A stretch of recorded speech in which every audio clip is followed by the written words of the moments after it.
모여서 수행하고 법문을 들을 기회를 만들어주신 스님과 선원 도반님들께 감사드립니다.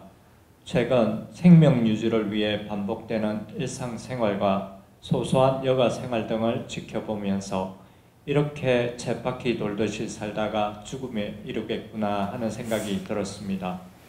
살아가는 행위가 싫어지면서 침체되기도 했었고요. 이것이 염호감이라면 수행과 관련하여 어떻게 다루어야 할지, 만족감과 긍정적 태도와 균형을 어떻게 취해야 할지 여쭤보고 싶습니다. 그러니까 우리가 좀 잘 구분해야 되는 게 뭐냐면 염오심이라고 하잖아요. 불교에서 염오심이라고 하거든요. 그것과 약간 이 부정적인 감정, 이걸 조금 구분해야 됩니다.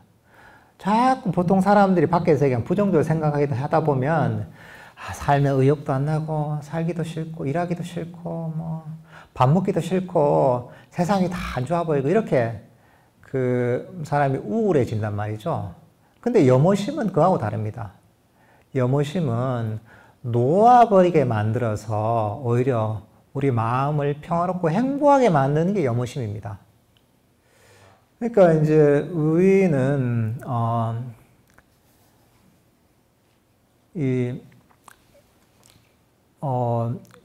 일상에서 이제 그런 걸 느끼잖아요. 그럼 이제 그걸 통해서 좋은 에너지를 만들어야 됩니다.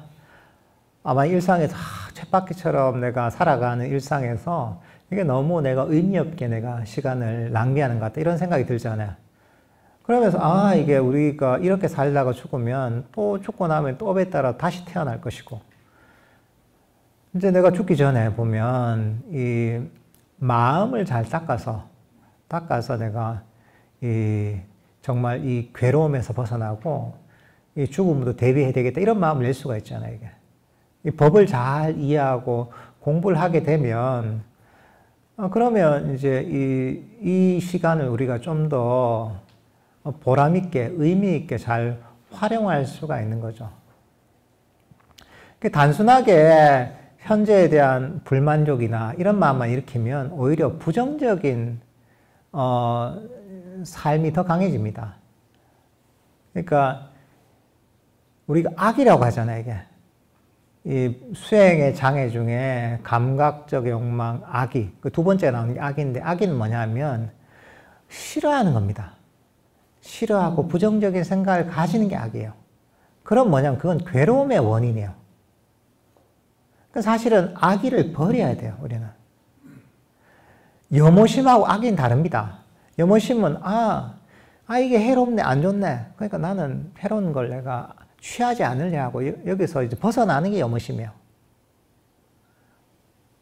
만약에 이제 내가 삶에 대한 염오심이 있다면 내 일상의 생활에 대해서 그럼 뭐냐면 이거는 이런 삶 자체는 나한테 해롭네. 그러니까 나는 그게 아니라 나는 오히려 수행을 할게. 이렇게 가야지 염오심이 되는 거예요. 근데 그게 아니라 악의는 뭐냐면 계속 부정지에 빠져 있는 거예요. 그럼 그건 염오심이 아니라 그냥 수행의 장애가 되고 괴로움의 원인이 된 악인 거죠, 그냥. 그러니까 악의는 버려야 되는 겁니다.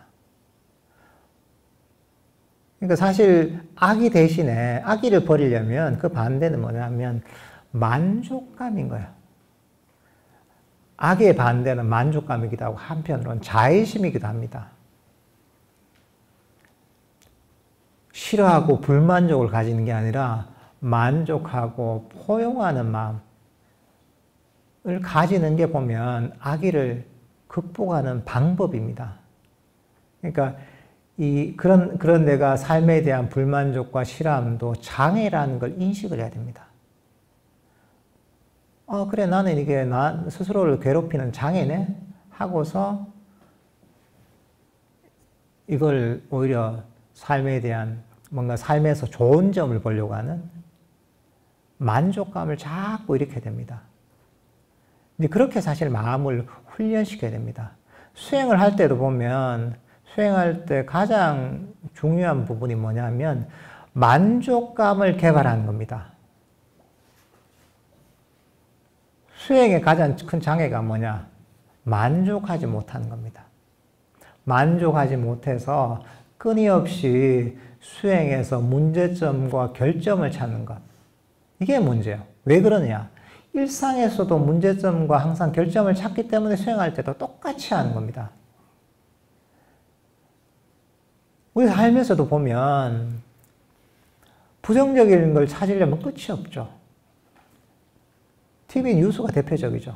TV 뉴스에 보면 좋은 뉴스가 별로 있나요? 한 90% 이상은 전부 다 안 좋은 뉴스입니다. 안 좋은 것만 뽑아오는 거예요. 근데 우리 사회가 만약에 뉴스처럼 그렇다면 이 사회가 존재할 수 없습니다. 무너져도 벌써 무너졌어요. 근데 뉴스라는 게 부정적인 것만 뽑아서 이제 그걸 뉴스거리를 만드는 겁니다. 근데 이제 우리는 그렇게 하면 안 되고 오히려 부정적인 것만 찾으려는 이런 습관들을 버리고 자꾸 좋은 것만, 긍정적인 것만 찾으려는 연습을 해야 됩니다. 긍정적인 것만 찾으려고 하면 불만족이 사라집니다. 악의가 사라집니다. 이제 그렇게 하다 보면 수행을 할 때도 부정적인 걸 찾는 그런 습관이 점점 줄어들게 됩니다. 그러니까 우리가 사진을 찍을 때 있잖아요. 사진을 찍을 때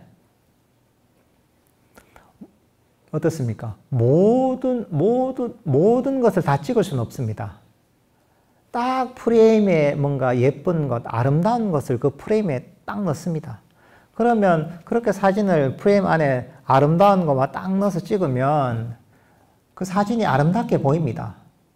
실제로는 주위에는 막 지저분하고 뭔가 아름답지 않은 환경일지라도 그 딱 아름다운 어떤 장면만 프레임에 딱 넣어서 찍으면 그게 아름다운 사진이 됩니다. 사실은 우리의 마음이 비슷합니다. 세상에 정보는 너무나 많습니다. 정보는 무한대요. 근데 우리는 그 정보를 선택할 수가 있습니다. 어떤 정보를 선택해야 되느냐? 긍정적인 거. 만족스러운 것들을 잘라서 봐야 됩니다. 그런 프레임으로 세상을 바라보고 그런 프레임으로 우리의 수행을 바라보게 되면 바로 가장 큰 장애인 악의의 장애를 극복합니다. 악의는 만족하지 못하는 겁니다. 사실 악의는 욕망하고 통합니다. 왜 만족하지 못하냐? 딴 걸 원하기 때문에 만족하지 못하는 겁니다. 그러니까 이거는 욕망과 악의는 사실은 이 동전의 양면과 같은 겁니다. 근데 그런 장애를 버리기 위해서는 좋은 것을 잘라서 보는, 긍정적으로 바라보는 이런 태도가 필요합니다. 이것도 마찬가지로 계속 연습을 해야 됩니다. 사진 찍는 연습을 하잖아요. 그죠? 사진을 못 찍는 사람이 찍으면 어떻습니까? 대충 찍어 놓으면 이상하게 막 찍히죠. 그죠? 근데 사진을 잘 찍는 사람은 정말 아름다운 딱 이 장면을 포착을 하잖아요. 포착을 해서 거기다 그런 프레임으로 딱 사진을 찍어 놓으면 너무나 아름다운 작품이 되는 거죠. 마찬가지로 우리도 그렇게 연습을 해야 됩니다. 자꾸 긍정적이고 좋은 점들을 포착하려고 노력을 해야 됩니다. 이것도 훈련을 통해서 가능합니다. 예.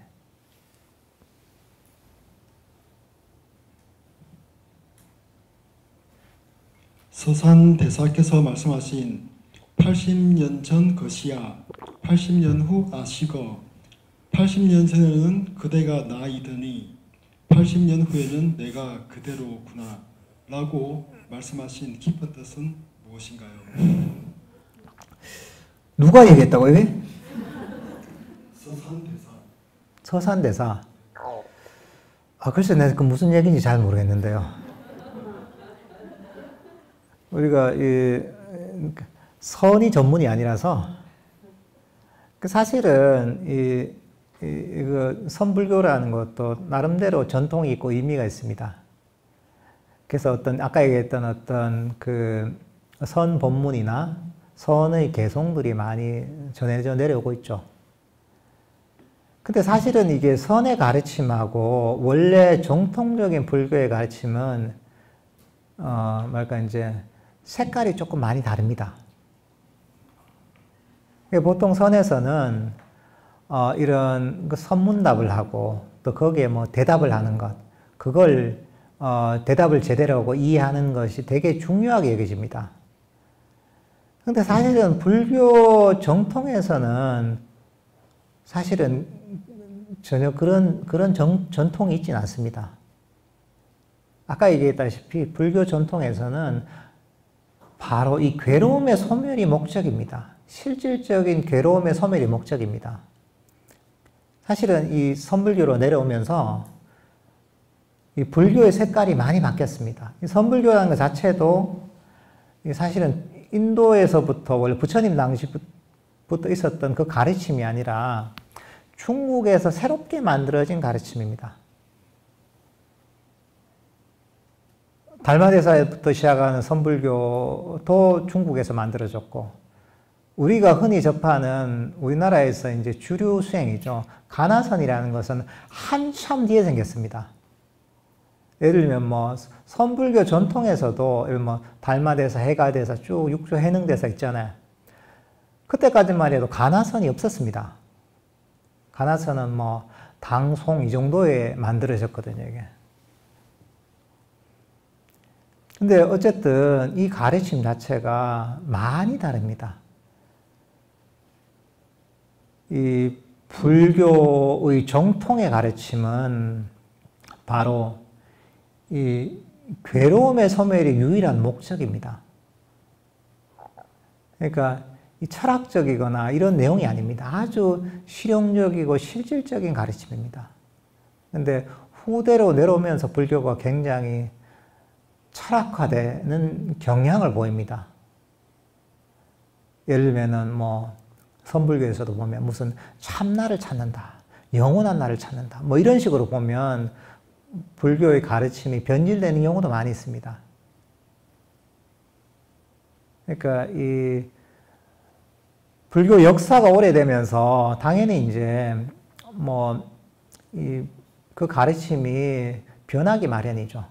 하지만 어떤 가르침을 이해하더라도 근본을 이해해야 됩니다. 불교의 석가모니 부처님의 근본 가르침이 뭔지를 이해하고 그 기준을 가지고 다른 불교를 바라봐야 됩니다. 그렇게 해야지 우리가 길을 잃지 않습니다.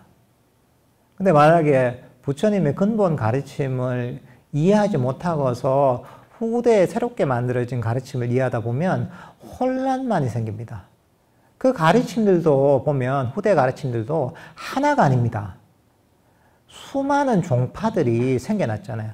인도에서도 생겨나고 중국에서도 생겨났습니다. 그러니까 그 다 각자 다른 주장을 해요. 그러니까 그렇게 얘기하면 그런 식으로 이해하면 혼란만이 생깁니다.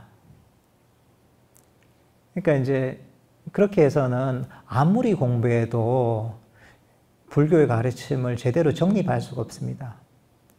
그러니까 부처님의 근본 가르침이 무엇인지, 그 뿌리가 무엇인지, 그 가르침의 핵심이 뭔지를 이해해야지 우리가 불교를 바라보는, 불교 수행을 바라보는 바른 기준이 생기는 겁니다. 그 기준을 바탕으로 해서 다른 모든 불교를 이해해야지 우리가 길을 잃지 않을 수가 있습니다. 예.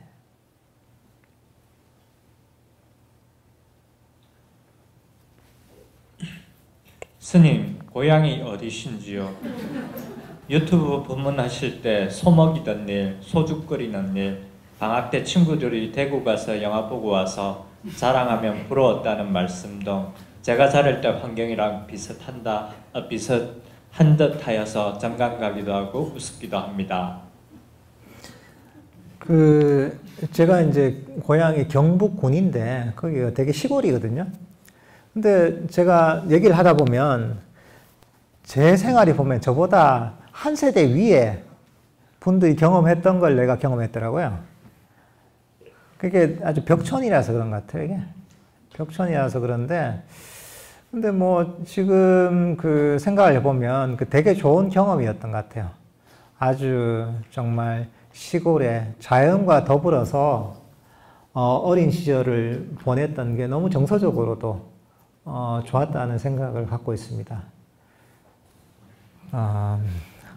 그렇습니다.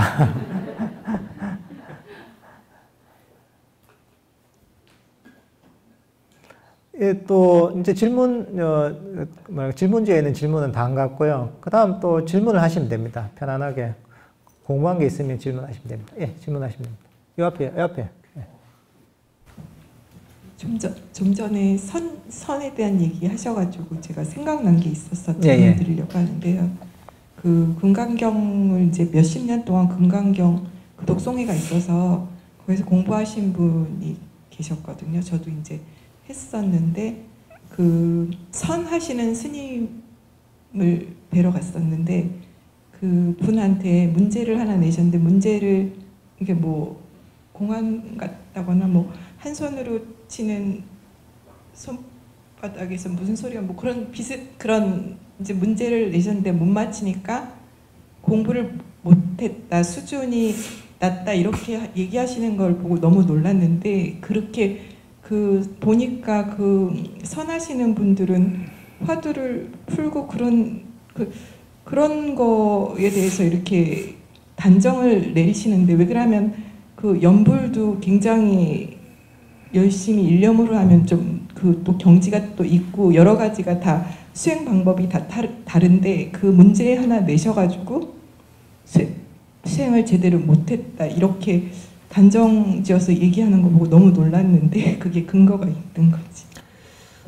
그러니까 이제 그 각자의 기준이 있는 거죠. 그러니까 그런 견해가 있는 거죠. 각자의 믿음이 있고 기준이 있으면 그 기준을 가지고 얘기하는 거죠. 근데 사실은 선불교도 하나가 아닙니다. 이게 되게 다양합니다. 선불교를 바라보는 입장도 뭐 흔히 뭐 유명한 뭐 논쟁이 있잖아요. 도노돈수, 도노점수 논쟁도 있었잖아요. 그죠? 뭐 성철 스님이 도노돈수를 들고 와서 이런 뭐 논쟁도 있었고 그 수행하는 데 있어서 보면 어떤 경우에는 관화선에서도 보면 그러니까 이제 이 좌선을 많이 하고 그래도 삼매를 많이 닦아서 어쨌든 이걸 화두를 타파해야 된다 이런 쪽도 있고 어떤 경우에는 그거 필요 없다 그냥 법문만 들으면 된다 이렇게 이해하는 경우도 있고 뭐 때로는 뭐 성철 스님 이런 분들은 뭐 저 행주좌우 묵동정 몽중이려 뭐 숙면이려 이런 걸 해서 그 다음에 화두를 타파해야 된다 이런 입장도 있고 어떤 경우에는 그게 뭐가 중요해. 그냥 이게 한 생각 돌이키면 되지. 이렇게 바라보는 입장도 있거든요. 거기도 다양합니다. 각자의 기준이 있는 거죠. 각자의 안목이 있고. 그러니까 그분은 이제 그런 식의 기준이 있는 거죠, 이게. 근데 아까도 얘기했지만 문제는 뭐냐면 그 기준이 누구 기준이냐가 문제인 거죠. 불교를 바라볼 때는 누구의 기준을 가지고 판단해야 됩니까? 석가모니 부처님의 기준을 가지고 판단해야 되는 거죠. 중국의 선사의 기준을 가지고 판단해도 안 되는 겁니다. 우리나라에서 큰 스님이 얘기하는 그 기준을 가지고 판단해서는 되는 게 아닙니다. 때로는 유튜브에서 가르치는 사람을 기준으로 판단해도 안 되는 겁니다. 그 기준은 뭐냐면 불교 가장 정통인 바로 불교라는 종교를 만드신 바로 석가모니, 역사적인 석가모니 부처님의 가르침을 기준으로 삼아서 판단을 해야 되는 겁니다. 이게 불교의 기준인 겁니다. 이건 누구도 부정할 수 없는 기준입니다. 그러니까 이거는 역사적으로 그 가르침이 남아 있습니다. 그 가르침의 기준이 아까 얘기했던 사성제가 그 핵심입니다. 고집멸도. 이 사성제 그리고 사성제의 마지막에 해당하는 도성제인 팔정도, 사성제 팔정도 가르침은 석가모니 부처님께서 깨달음을 이루시고 나서 한 첫 번째 가르침인 초전법륜경이라고 있죠, 그죠? 바로 부처님의 첫 설법을 기록해 놓은 그 경전이 초전법륜경입니다. 바로 5명의 수행자를 대상으로 한 바로 이 초전법륜경에 나와 있는 가르침이 바로 사성제 팔정도의 가르침입니다. 왜 그럼 부처님께서 깨달음을 얻고 나서 처음으로 그 가르침을 주셨을까? 이게 당신 깨달음의 핵심이기 때문에 그렇습니다. 불교의 모든 가르침은 바로 사성제 팔정도 안에 있습니다. 사성제 팔정도에 어긋난다면 불교의 가르침이 아닙니다. 그게 기준입니다. 다들 뭘 가지고 했든 선문답을 하든 어쨌든 간에 그게 사성제 팔정도의 가르침에 그대로 들어맞아야지 그게 제대로 된 가르침입니다. 그 자체가 기준이 될 수가 없습니다. 이게 우리가 불교 역사를 제대로 이해하면 당연히 도달하는 결론입니다. 근데 이 가르침의 핵심은 뭐냐?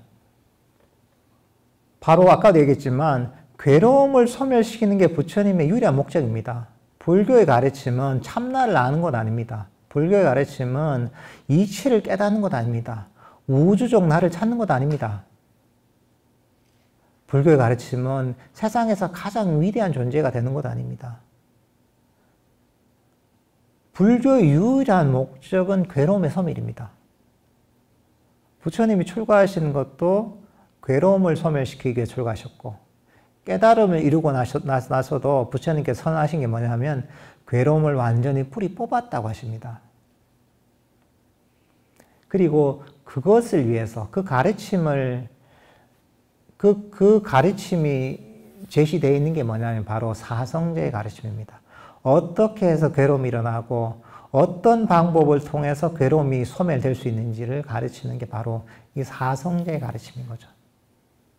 그러니까 이게 바로 불교를 바라보고 불교 수행을 이해하는 기준입니다. 그러니까 이 기준을 가지고 나머지를 다 판단하면 됩니다.